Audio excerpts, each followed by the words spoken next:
Allahumma barik fi Rajaban wa wa balighna Ramadana wa hasil maqasidana. Sekali lagi. Allahumma barik lana Fi Rajab wa Sya'bana wa balighna Ramadana wa hasil maqasidana. Ya Allah, berkahi kami di bulan Rajab dan Saban, sampaikan umur kami hingga masuk bulan suci Ramadan dalam ketaatan. Amin ya robbal alamin. Masya Allah. Boleh tepuk tangan gak Ustaz? Iya, tepuk tangan. Tepuk tangan jemaah. Masya Allah. Rekap dulu dong. Oh iya. Tema kita hari ini mau harta umur dan keluarga yang berkah. Satu, dua, tiga. Mau harta umur dan keluarga berkah. Mau. Nah begitu ya jamaah. Nah ini buat jamaah yang bergabung nih ya. Aku mau rekap nih. Jadi ada amalan-amalan yang bisa kita lakukan kalau misalnya kita mau nih. Harta kita berkah, hidup kita berkah dan juga keluarga kita berkah. Karena tema kita hari ini tentang membahas tentang Keluarga harta yang umur berkah. dan keluarga berkah. Iya. Itu. Kenapa? Itu. Ada video tayangan ya? Iya. Oh iya udah kita nonton video tayangan aja ya. Cacaan uang 50.000 dan 100.000 di TPS Bekasi. Aduh. Masya Allah, ini yang jadi pertanyaanku, yang ngerekam itu apa nggak kepengen ngambil uangnya itu ya? Palsu kali. Palsu mungkin ya. Nah Habib aku mau tanya nih, benar nggak sih katanya kita tuh nggak boleh nyimpen uang cash banyak-banyak? Tapi kan katanya muslim itu harus jadi orang yang kaya. Kok jadi bertolak belakang begini ya Habib ya? Aduh bingung nih, mohon tausiahnya kalau begitu Habib silahkan. Ya akhir Ustadz Maulana, Ustadz Jaramlah Betari. Bismillahirrahmanirrahim. Allahumma salli ala Sayyidina Muhammad wa ala ali Sayyidina Muhammad. Mau hartanya berkah, rizkinya berkah.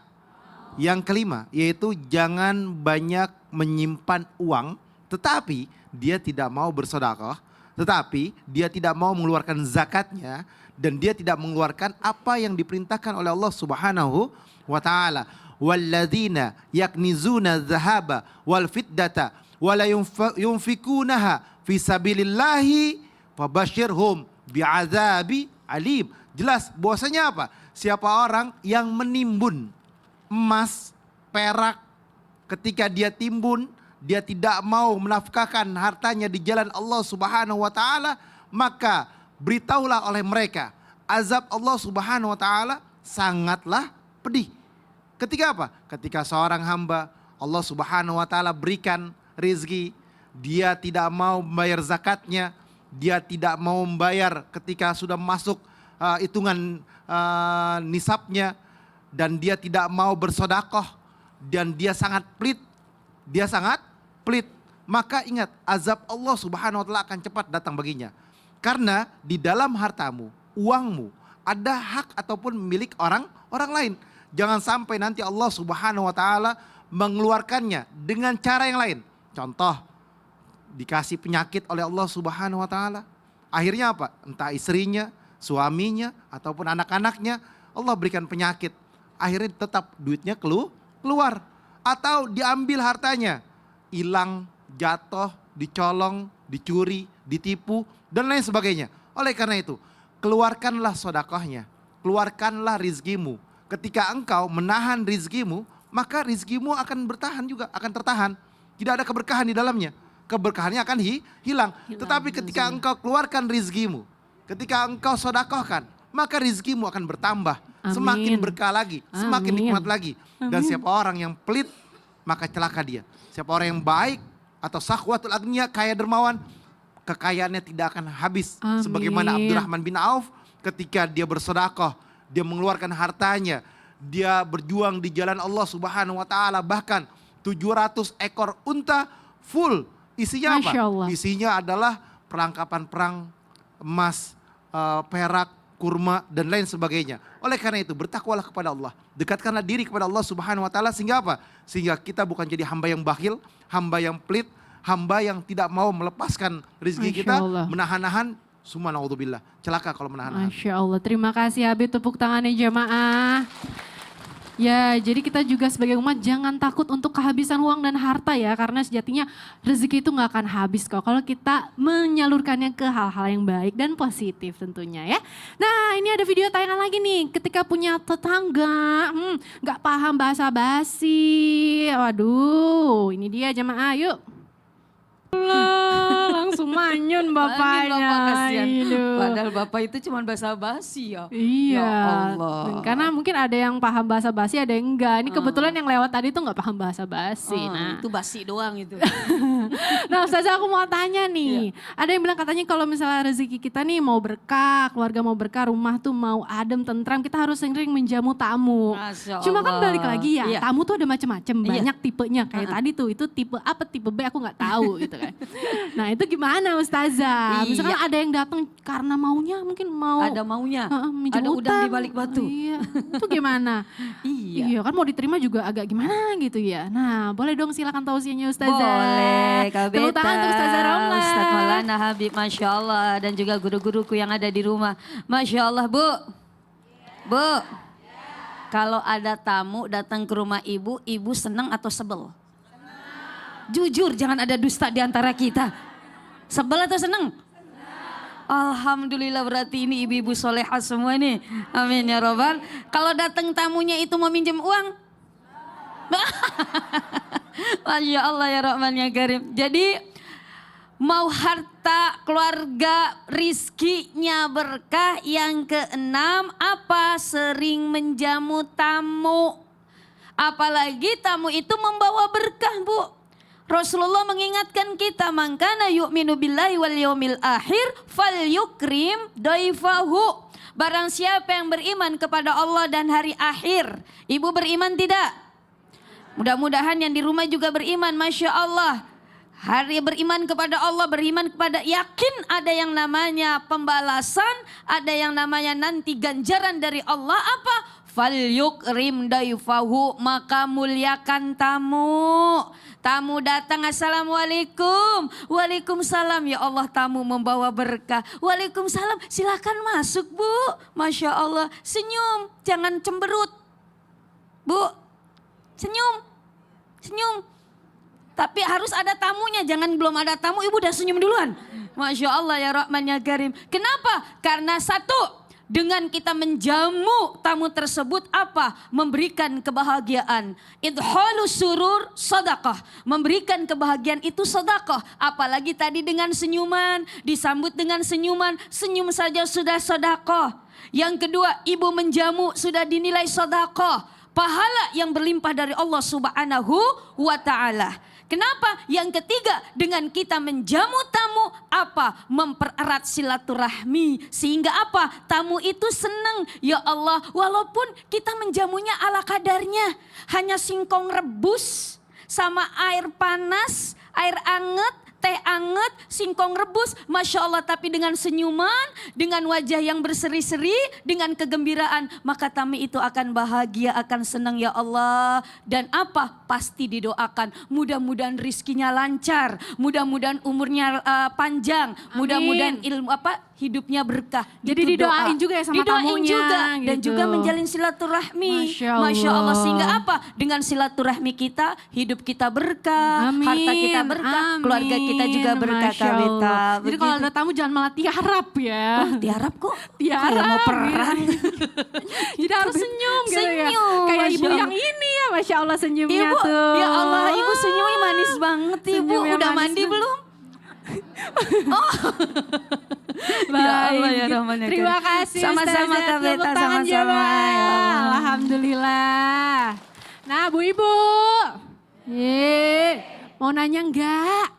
Mau, ya udah yuk karena kita mau masuk ke segmen tanya dong Ustadz. Kami semua tanya dong Ustaz. Tunjuk tangannya siapa yang mau bertanya. 1, 2, 3. Ayo siapa yang mau bertanya. Sebelah sini udah, jadi aku kesini ya. Ibu yang... Ibu kenapa gak mau nanya malah nunjuk-nunjuk. Ya udah, kalau gitu ayo Bu kita ke tengah. Nah silahkan Ibu. Jangan ke kursi saya Bu, ke tengah sini. Iya. Nah ya silahkan Bu. Bismillahirrahmanirrahim. Assalamualaikum warahmatullahi wabarakatuh. Waalaikumsalam warahmatullahi wabarakatuh. Perkenalkan, saya Eli Tarlia dari Majelis Taklim. Majelis Taklim, Masya Allah, astagfirullah. Majelis Taklim, Masya Allah, Al-Muhajirin. Al-Muhajirin, Pangadegan, Parung Kuda, Sukabumi. Masya Allah, tepuk tangan jamaah. Mau tanya apa Ibu? Dengan Ibu Eli. Oh, iya, mau tanya ke Pak Ustadz. Ibu ada berapa majelis taklimnya? Banyak kayaknya, makanya jadi bingung. Banyak, Oh, Masya makanya Allah. saya Makanya kan cuma bingung. bingung. Bingung dari majelis taklim apa yang Al-Hikmah, dibawa ya. sekarang. Iya. Maaf. Silakan Bu. Ya. Gini Pak Ustadz, apakah kalau menolak orang meminta bantuan kepada kita menjadi harta, rizki, dan keluarga menjadi nggak berkah? Sedangkan kemampuan kita terbatas. Cuma orang nggak ngerti, suka berpikir macam-macam. Begitu Ustadz. Terima kasih. Assalamualaikum warahmatullahi wabarakatuh. Waalaikumsalam warahmatullahi wabarakatuh. Terima kasih Bu, boleh kembali duduk. Boleh, silakan langsung dijawab Ustadz Maulana. Izin Habib dan Ustaz Saramla, mohon maaf tanpa menggurui, hati-hati. Hilangnya keberkahan ketika kita tidak mau membantu orang. Ingat ya, membantu itu tidak mesti kaya. Karena membantu itu bisa jadi membantu lewat tenaga, buat pikiran, dan membantu nunjukin orang jalan. Jadi tidak mesti harus kaya. Jadi mohon maaf tanpa menggurui, hanya mengingatkan. Nah, kita bisa membantu sesuatu yang kita miliki. Ya, kita miliki. Tidak mesti harus mahal. Nah, makanya mohon maaf, barang siapa yang pelit memberi, maka hilanglah keberkahannya. Hilanglah keberkahannya. Ada namanya pekah. Apa Bu? Apa Bu? Pekah. Pekah. Pekah Bu. Ya, ada namanya peduli. Ada namanya simpati. Ada namanya empati. Setidak-tidaknya kita doakan. Setidak-tidaknya ada bentuk kepedulian. Bantulah orang dengan tenaga. Bantulah orang dengan harta, jabatan. Nah, mohon maaf ya. Karena tugas kita kan ada 3. Yang pertama untuk ibadah, yang kedua untuk mengurus. Makanya ada yang disebut orang soleh. Tahu gak orang soleh Bu? Orang yang bermanfaat, orang yang berguna. Kan amal ada 3. Amal soleh, amal ibadah, amal jariah. 1, 2, 3. Kalau amal soleh yang berkaitan dengan manusia. Itu amal soleh. Ibu-ibu ini yang pengurus mana? Ketuanya mana? Ketuanya mana? Nah. Pada bingung. Ketua adalah bentuk bagaimana sosok yang soleha. Karena kenapa? Mau ngurusin orang. Betul tidak? Perkara diterima atau tidak terserah. Yang penting kita ada niat untuk membantu. Hati-hati ya. Yang pelit juga keberkahan padanya. Terima kasih. Terima kasih. Coba diulang.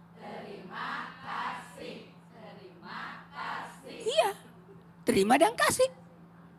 Bagaimana kita bisa berbagi kan? Ya, minimal kita berkata terima kasih. Ya, minta tolong. Bisa jadi kali ini kita yang minta tolong, suatu saat nanti kita yang bisa menolong. Terbalik. Dunia ini kan terbalik. Nah, mohon maaf ya, tanpa menggurui. Usahakan bisa berbagi. Jangan pelit. Karena harta atas apapun yang kita miliki akan diminta pertanggungjawabannya di hari kemudian. Kemudian ketika kita menahan keberkahan.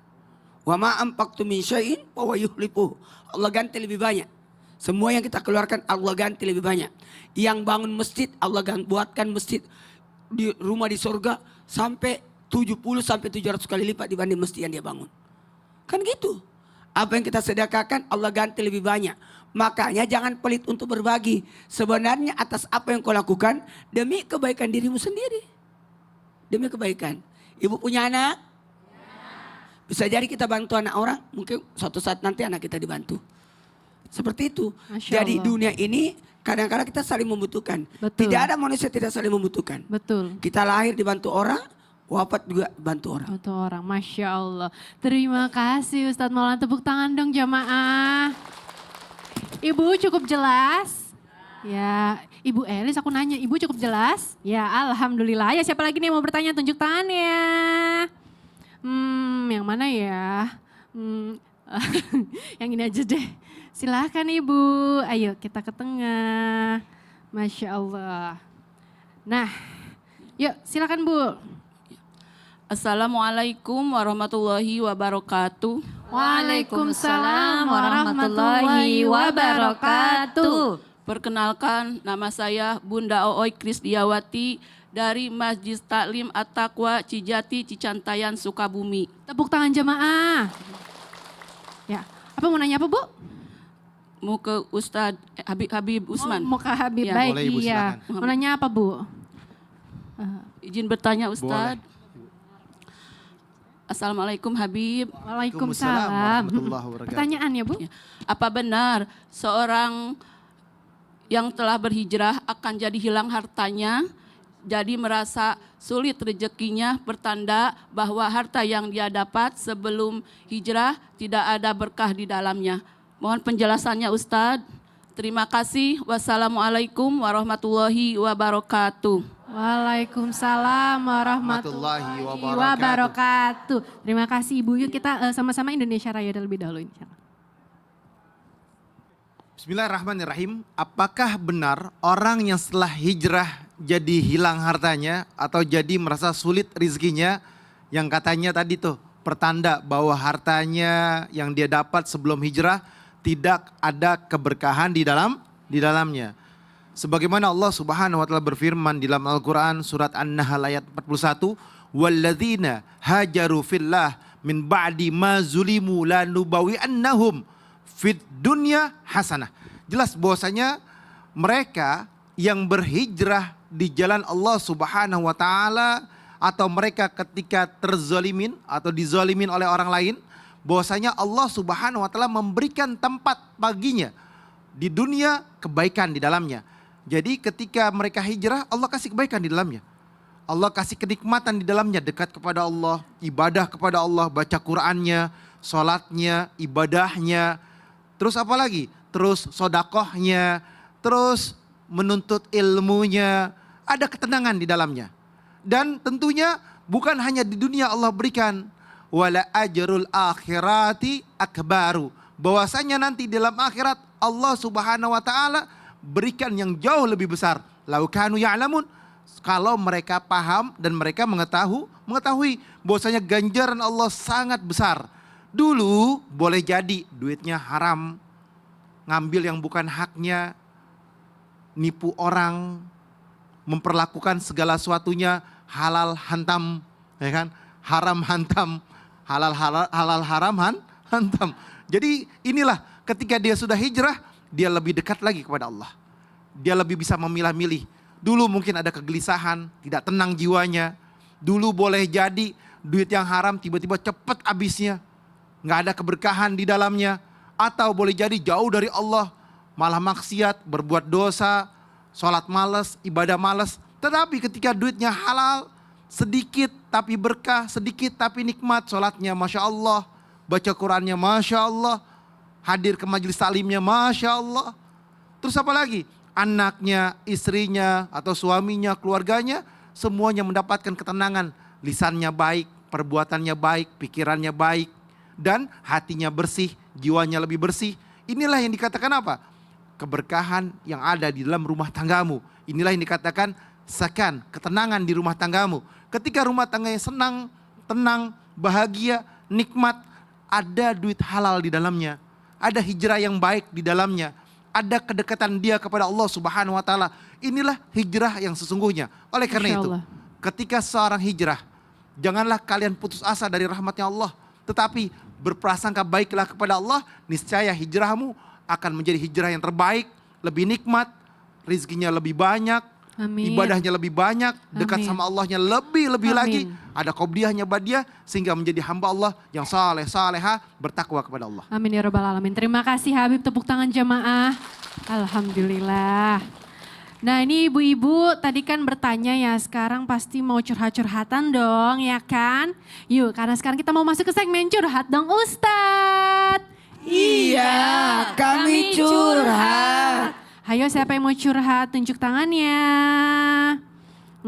Ibu yang ini lagi deh. Bukan ibu yang ini ya, ayo. Nah ibu bisa bu? Masya Allah. Nah untuk Ustazah Romlah dan Ustadz Maulana, yuk kita sama-sama dengarkan curhat ibu ini. Yuk silakan ibu perkenalkan diri. Assalamualaikum warahmatullahi wabarakatuh. Waalaikumsalam warahmatullahi wabarakatuh. Perkenalkan, nama saya Zana Nurjana dari Majelis Taklim As-Sakinah Ciabad Cantayan Sukabumi. Tepuk tangan dong. Curhat dong Ustadz. Iya. Saya mau cerita sedikit ya Ustadz. Iya. Saya 6 bersaudara, 2 laki-laki, 4 perempuan. Satu sebelum ayah meninggal, ibu ayah meninggal, yang satu anak laki-laki meninggal. Tinggal 5 anak perempuan, 4 anak perempuan, 1 anak laki-laki. Waktu ayah masih ada, dia menjual sawahnya kepada 4 anak-anaknya, yang 4 yang perempuan. Nah, saya mau tanya, mau curhat, bagaimana ini apa solusinya kepada kakak saya yang laki-laki ya. Dia ngotot pas dia itu sebenarnya dia tahu waktu ayah masih ada, tahu ayah itu menjual sawahnya kepada 4 anak perempuannya. Cuman sekarang itu dia ngotot, katanya saya tidak diberitahu, kalau istilah Sundanya mah tidak terima lah gitu, tidak menerima bahwa ayah menjual sawahnya kepada anak 4 perempuannya. Jadi bagaimana itu sah atau tidak antara jual beli antara ayah dengan anaknya tersebut, dan bagaimana solusinya kepada kakak saya itu. Terima kasih. Wassalamualaikum warahmatullahi wabarakatuh. Waalaikumsalam warahmatullahi wabarakatuh. Ayo ya. Nah gini, berbicara tentang jual beli. Sah nggak jual belinya? Ya sah, karena ada transaksi, ada akadnya, kemudian ada barangnya, ada penjualnya, ada pembelinya. Sah nggak orang tua menjual kepada anak? Ya memang sah. Mungkin yang dimasalahkan di sini adalah persoalan warisan kali. Iya. Warisan, pasti warisan. Nanti setelah meninggal orang tua, pada mencari harta-hartanya. Lah, itu kan harta peninggalan ayah. Lah, kan sudah dijual. Peninggalan harta warisan itu adalah harta milik orang mati, ya itulah yang dibagiin. Nah, kalau yang sudah dijual tidak mungkin. Masa semua harta-harta yang sudah dijual ditagih semua? Nggak bisa. Nah, apalagi sudah dijual belikan. Mohon maaf, jangan pernah rakus tentang warisan, karena menjadi orang yang penghuni neraka yang berjalan di muka bumi ini. Dan dosanya 3 kali lipat. Karena kenapa? Menyakiti hati orang tua, memutus silaturahmi, dan menyakiti hati saudara. Jadi gitu. Jadi sebaiknya perjelas, ada surat-suratnya. Ada. Kalau ada surat-suratnya aman. Cuman nggak dikasih kwitansi sama ayah. Gak ada itu. masalah. Yang penting sudah ada jual beli, ada saksi dan sebagainya. Makanya yang namanya muamalah itu satu halaman Al-Quran, satu ayat full itu tentang jual beli, tentang muamalah. Nah, dalam ini sebaiknya dilegalkan, dibuat surat. Masya Allah. Nah kalau dari Ustazah Romlah Iya. gimana? Memang kalau masalah bicara warisan, harta itu sangat sensitif. Tidak pandang bulu itu saudara kandung atau apa. Jadi yang pertama harus memang ada komunikasi. Dan tadi kedua sudah Ustadz, memang harus dibuktikan. Memang kalau ada bukti, ini loh buktinya. Makanya di dalam Al-Quran kan kalau terjadi muamalah harus dicatat untuk bukti. Nah kalau memang dia bukti, tapi waktu jual beli itu kakak tahu nggak? Waktu jual beli tahu sih, cuman nggak sama ayah nggak dikasih tahu gitu. Berarti nggak tahu. Tapi dia dengar gitu. Oh, dia dengar.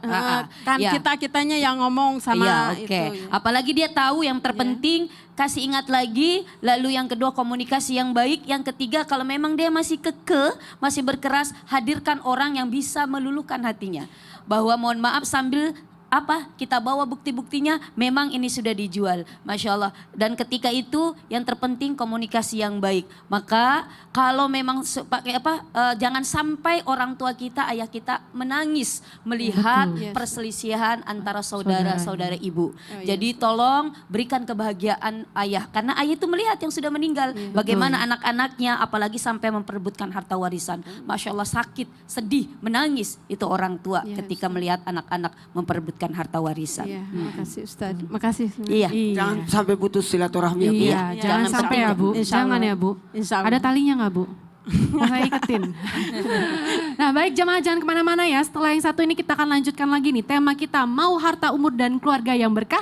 Tetap di Islam itu indah jemaah. Alhamdulillah.